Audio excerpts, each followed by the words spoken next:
Olá a todos, meu nome é Cássio Pereira, eu sou o segundo secretário de comunicação da GBABC e pelas próximas semanas, começando a partir de hoje, a gente vai aprofundar um pouco as discussões que a gente iniciou na nossa plataforma sobre educação em tempos de pandemia, no qual a gente colocou algumas das discussões sobre o ensino à distância, sobre a continuação da educação das escolas em tempos de pandemia. Só que durante esse meio de tempo, a gente teve o aprofundamento das discussões sobre tanto o ensino à distância quanto a privatização do ensino público no Brasil, inclusive nas categorias mais de base, como por exemplo ensino fundamental e médio. E a gente tem que entender um pouco quem são esses grupos que estão interessados nesse processo, por causa que existe toda uma lógica por trás. E para isso a gente chamou o nosso amigo Rafael Bueno, da POSP de Santo André, que fez uma pesquisa muito interessante, verificando todos esses assuntos, quais são os argumentos utilizados, quais são os grandes problemas, quem são esses grupos, enfim, toda uma discussão bem ampla que tem que ser feita e que na mídia tradicional isso acabou não aparecendo com tanta força por motivos meio que a gente já sabe bem o que é. Então, já peço para que vocês deixem o seu curtir, compartilhem esse vídeo com o máximo de pessoas que vocês puderem. E agora eu deixo com vocês com a apresentação do nosso amigo Rafael Bueno e que ele tem um negócio bem legal para falar, que é, enfim, sobre esse assunto que necessita de um aprofundamento bem legal, beleza? Saudações geográficas, não se esqueçam de acessar nossas redes e bora pro Rafael. Boa tarde, eu me chamo Rafael Bueno e hoje eu estou aqui com a GBABC para a gente conversar um pouco sobre alguns temas relacionados à educação e o contexto de pandemia e de ensino e trabalho remoto que nós estamos vivendo nos últimos meses. Eu gostaria de compartilhar com vocês alguns slides e textos e entrevistas relacionados às filantropias empresariais, bem como o protagonismo juvenil e a ação desse conjunto de ONGs, de OSs, as organizações sociais, institutos e fundações na escola pública e na educação pública. Aqui vocês estão vendo uma imagem do atual secretário da Educação do Estado de São Paulo, Rocieli Soares, apresentando o projeto Inova Educação, que foi apresentado em 2019 e implantado na rede estadual no início desse ano de 2020. Aqui é evidente a parceria com o Instituto Ayrton Senna, que se enquadra, como nós vamos ver aí nos próximos slides, dentro dessas filantropias empresariais.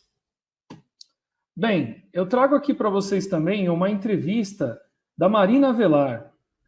Ela concedeu uma entrevista ao site Outras Palavras, intitulado A Caixa Preta das Startups da Educação, que é um conteúdo bastante relevante para essa discussão que pretendemos fazer aqui. A Marina Velar, ela deixa claro que essas filantropias empresariais, institutos e fundações como o Instituto Ayrton Senna, é apenas um exemplo que nós podemos usar aqui, eles têm uma rearticulação e um reposicionamento ágil diante da realidade e na sua ação, diferente, por exemplo, das políticas públicas e dos movimentos sociais e dos agentes públicos que gerem a educação, por exemplo. Então, justamente pela forma empresarial que elas têm, inclusive com várias pessoas com formação em business, eles possuem uma agilidade de se reposicionar que nós não vemos sempre no setor público. Não significa que o setor público não tenha a sua competência, nem a sua importância diminuída diante dessa situação. Mas o que ela deixa claro é que nós temos aqui uma dinâmica empresarial se rearticulando e interferindo diretamente nas políticas públicas. Ela continua dizendo que essas organizações têm ganhado espaço e quem tem perdido são as organizações de educadores, como, por exemplo, os sindicatos, fóruns estaduais e municipais. Então, ou seja, cada vez mais, ao se falar de educação e de política pública de educação, vai se deixando de lado, por exemplo, os sindicatos e os movimentos sociais, e se ouvindo cada vez mais as filantropias, os institutos, as fundações e por aí vai, as ONGs. As escolas e secretarias poderiam estar pensando em soluções que também usariam tecnologia. No entanto, o que nós estamos vendo é um protagonismo cada vez maior dessas fundações, desses institutos, como o Instituto Ayrton Senna, que até agora é o único que eu dei como exemplo, mas veremos mais para frente que temos vários outros. Um outro exemplo dessa interferência, ou possível interferência, ou provável interferência direta, inclusive nas contas públicas aqui, eu estou trazendo aqui para vocês o Diário Oficial de São Paulo, de outubro de 2019, onde nós vemos algumas previsões orçamentárias para a rede estadual de ensino. E aqui nós vemos um montante bastante considerável, como vocês estão vendo aqui na tela, destinada ao projeto que é o Inova Educação. Né? No caso aqui, explicitado, está pequenininho aqui, mas eu vou descrever para vocês, nas disciplinas de projeto de vida, eletivas e tecnologia. Essas 3 disciplinas são as novas disciplinas que compõem o Inova Educação. E o Inova Educação ele foi apresentado em parceria com o Instituto Ayrton Senna, e além disso, o curso que foi oferecido pela SEDUC para o Inova Educação, para os docentes implantarem esse projeto, foi um curso desenvolvido em plataforma de EAD, na plataforma EFAP, do Estado de São Paulo, né? Uma escola de formação aí da rede estadual, e os materiais oferecidos para falar do Inova e para orientar os professores ao Inova eram materiais das instituições nas quais estamos falando aqui, como, por exemplo, o Instituto Ayrton Senna, a Fundação Lehman. Temos vários outros exemplos aí que, conforme os slides forem passando aí, vocês verão. Então, ou seja, ainda nesse assunto financeiro, de todo esse montante anunciado no Diário Oficial como referente à Secretaria da Educação em outubro de 2019, vocês podem ver aqui que é um valor na casa dos bilhões. Nós temos, inclusive, a presença de disciplinas que compõem um programa que tem participação em maior ou menor nível do Instituto Ayrton Senna. Então, é algo a se questionar também o quanto que esses institutos, essas filantropias estão interferindo diretamente nas políticas públicas de educação, inclusive nas verbas que são destinadas para a educação. Eu vou trazer aqui também alguns termos que nos ajudam a entender as ações dessas filantropias empresariais. O termo filantropia de risco, eu conheci lendo um texto da pesquisadora Tereza Adrião, destacando aqui o crescimento da transferência da gestão para investidores sociais ou filantropos de risco, que são estes segmentos que se apresentam como não lucrativos, apesar de atuarem em conformidade com interesses do mercado. Outros termos que nos ajudam a entender essas ações é o advocacy, prática de influenciar a formulação de políticas e a alocação de recursos públicos. As estratégias de advocacy podem incluir organização de eventos, financiamento de estudos e pesquisas, campanhas publicitárias, artigos na imprensa, etc.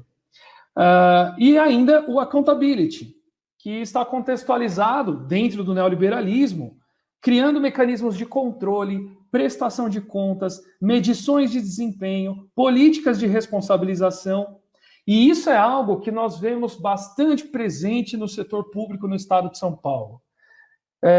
Com destaque na educação. Quem é professor da rede pública do estado de São Paulo convive com isso diariamente, com essas medidas de controle, de responsabilização, de medições de desempenho, como, por exemplo, o bônus, a bonificação por resultados, né?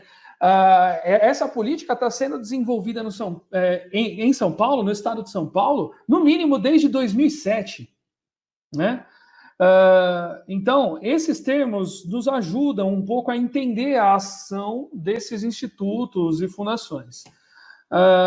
Um exemplo dessa influência crescente é isso aqui, ó, um banner aqui, um cartaz de uma live que teria a presença do Rocieli Soares no dia 23 de julho de 2020.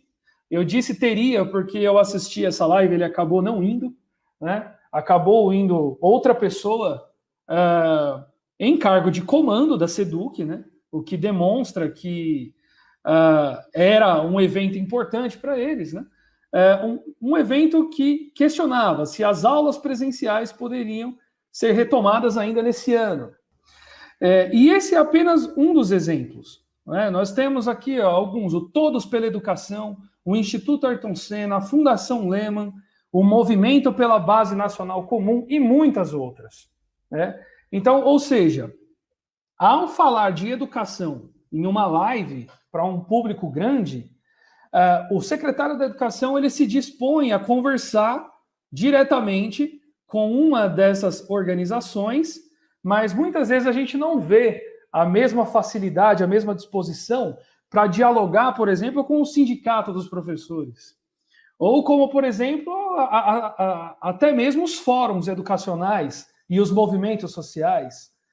Então, outra evidência aí do crescimento da influência dessas organizações, né? Aqui, ó, falando do movimento pela Base Nacional Comum, inclusive, o apoio institucional que esse movimento, que ajudou a criar a BNCC, que foi finalizada e homologada em dezembro de 2018, né? Tem um apoio institucional de uma série dessas organizações. E aqui estão, novamente, a Fundação Lehman, o Instituto Ayrton Senna, o Todos pela Educação, entre muitos outros, como o Instituto Natura, Instituto Unibanco, Fundação Roberto Marinho, entre vários outros que nós poderíamos citar aqui. Voltando à entrevista da Marina Velar, ela ainda nos lembra que essas organizações trabalham muito em rede. Eles já faziam uma competição de startups de educação e workshops de desenvolvimento de aplicativos. Porém, nos últimos anos, o que chamava muita atenção na Fundação Lehman, por exemplo, era o trabalho pela BNCC.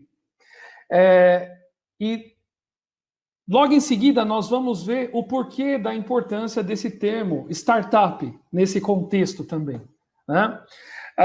Dentro dessa atuação das startups e das filantropias empresariais, nós podemos dizer, e a Marina Velar atesta isso nessa entrevista, que hoje nós estamos vivendo um risco de privatização por desastre. O que seria isso? Ora, a situação que o mundo está vivendo, e que o Brasil, em especial, está vivendo com mais de 100 mil mortes devido à pandemia do novo coronavírus, já é uma situação por si só desastrosa. Dentro da educação, nesse contexto de privatização que nós estamos discutindo, porque a atuação dos institutos e fundações está relacionada também ao que nós podemos chamar de reforma empresarial da educação, quando você não tem um plano concreto, é criado um vácuo. E quem tem a velocidade para ocupar esse vácuo são os atores privados. E nesse contexto, o risco de privatização se acentua, inclusive numa situação de desastre. Um exemplo disso é a matéria que o The Intercept publicou recentemente, mostrando que o aplicativo Centro de Mídias de São Paulo, que está sendo usado por milhões de estudantes e milhares de professores do nosso estado como a alternativa do ensino remoto, essa empresa tem origens obscuras. E o The Intercept investigou isso, revelando que essa empresa tem ligações próximas com apoiadores do atual presidente da República. Esse aplicativo, essa empresa, também é um exemplo de startup. Startup que está crescendo e ganhando cada vez mais influência, espalhada por vários estados, não apenas o estado de São Paulo. Né? Eu chamo a atenção aqui também para a oportunidade que estes setores, que estes institutos e fundações estão vendo nesse período. A Cláudia Costin é uma figura recorrente ao se falar dessas reformas educacionais com este intuito. E ela escreveu um texto muito curto para a Folha de São Paulo recentemente também, em que considera que essa pandemia e esse ensino remoto seria uma possibilidade de uma educação inovadora se houver boas práticas, ou melhor, boas políticas públicas. Mas o sentido dela, que ela dá nesse texto, é de aprofundar o ensino híbrido entre o remoto e o presencial, aprofundar as mudanças da BNCC, né? E, novamente, citando aqui os institutos, cada vez mais influentes. Chegando aí no final da análise e da exposição aqui proposta, qual escola os estudantes querem ou gostariam de ter diante desse contexto de crescente influência e atuação das filantropias empresariais? Nos perguntamos aqui, o protagonismo juvenil era uma bandeira ou reivindicação, por exemplo, das ocupações de escola que ocorreram no estado de São Paulo no final de 2015 e que se espalharam pelo Brasil em 2016? O projeto de vida era uma palavra de ordem desses estudantes? Eu coloquei esses dois termos aqui porque são conceitos muito utilizados por essas filantropias empresariais nos seus materiais. Protagonismo juvenil, projeto de vida. No entanto, não era uma bandeira, uma palavra de ordem presente quando os estudantes se rebelaram contra determinadas reformas ou reorganizações escolares. E nesse sentido, eu trago aqui uma entrevista também da pesquisadora Regina Magalhães de Souza, que tem uma tese de doutorado intitulada O Discurso do Protagonismo Juvenil. Ela se aprofunda e pesquisa muito bem esse discurso e esse protagonismo tão difundido por essas filantropias empresariais. Ela chama atenção nessa entrevista aqui colocada, de 2017, que o protagonismo juvenil não é um discurso dos jovens, mas dos adultos. E não é um discurso transformador, mas sim integrador. No sentido de integrar esses jovens a um sistema que já existe e a decisões e deliberações que já foram tomadas. O que eu quero dizer é o seguinte: a ação política, ela, nesse contexto que vem desde os anos 90, de crescimento da atuação dessas filantropias empresariais, a ação política ela é cada vez mais substituída pela atuação social. E essa atuação social vai consistir em defender interesses particulares e fazer coisas ou prestar serviços a si própria comunidade, não tendo um propósito coletivo, mas limitado ao âmbito mais individual e localizado. E aqui ela reforça essa participação, esse protagonismo juvenil, ele se enquadra em um cenário, que é outro termo bastante usado por esses institutos, né, em um cenário de atuação social previamente definido. As questões já estão previamente decididas, utilizando uma semântica que confunde, apenas reafirmando decisões que já foram concebidas em outras instâncias. Então, assim, não há uma verdadeira deliberação, muito menos contestação. Isso aqui ficou muito evidente no processo de formulação da BNCC, onde o governo divulgou uma suposta pesquisa com mais de 12 milhões de contribuições, mas quando você se aprofunda nesses 12 milhões de contribuições, você vê que não é bem assim. Pesquisadores como Fernando Cássio, que é professor da UFABC, ele investigou essa pesquisa e ele constatou que esses mais de 12 milhões de contribuições, na verdade, é um número inflado, que a contribuição de fato para a BNCC está muito aquém disso, e para além disso também, no contexto disso que a Regina Magalhães de Souza diz, você abrir uma consulta, abrir uma pesquisa para responder um questionário, não significa necessariamente que aquele agente esteja ouvindo as pessoas para transformar de fato algo. Isso pode ser usado apenas para legitimar algo que já está deliberado.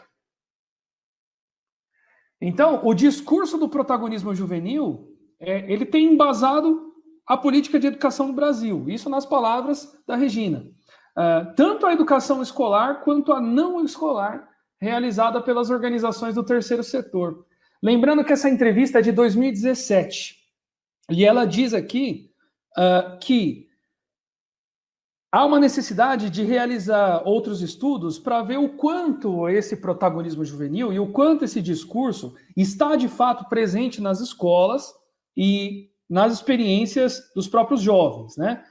Porque ela acentua que está muito presente nos textos escritos, né? Sendo um discurso hegemônico nesses textos. Porém, em 2017, ela ainda questionava, né, e com razão, se isso de fato chegava nas escolas e nos estudantes. Porém, aqui estamos em 2020, nesse contexto, e eu, enquanto professor da rede pública estadual de São Paulo, me permito afirmar aqui que esse discurso do protagonismo juvenil, com o Inova Educação e com a atual política de educação da SEDUC, ele se tornou algo cotidiano nas reuniões pedagógicas, até mesmo nas disciplinas do Inova. Projeto de vida se tornou disciplina de todas as escolas da rede estadual. O protagonismo juvenil é colocado como discurso constante de orientação para os docentes e para os estudantes. Então, a gente vê isso, nesse momento, na SEDUC, no estado de São Paulo, como uma realidade. O protagonismo juvenil é a forma de participação imposta pelo poder instituído. Vai finalizando aqui a Regina nessa entrevista. E ela chama atenção para algo essencial aqui. Tanto as manifestações de 2013, aquela grande explosão, aquela revolta popular de 2013, como as ocupações de escolas que os estudantes protagonizaram em 2015 e 2016, foram demonstrações das possibilidades de ação política verdadeira, autônoma e autêntica por parte dos jovens. Ou seja, esse discurso do protagonismo juvenil não é universal e não integra todos. E, além disso, os estudantes, quando partem para a sua ação, realmente a sua ação, eles não têm esse discurso como bandeira deles. O que nós temos é uma ação política transformadora de verdade, ou que busca transformar a escola e a realidade de fato, ou que pelo menos almeja isso, né? Se nós nunca tivemos até hoje uma escola que realmente tenha tido um projeto explícito de transformar a sociedade ou de levar a educação pública de qualidade para todos, tampouco esse discurso do protagonismo juvenil parece ser o caminho para isso. E que é muito diferente das ações políticas dos estudantes mobilizados, como, por exemplo, nas ocupações de escolas. E é isso. Aqui estão as referências que eu usei, está pequenininho aí, né? Mas talvez depois dê para disponibilizar esse arquivo, esses slides. E eu finalizo a minha fala por aqui. Muito obrigado.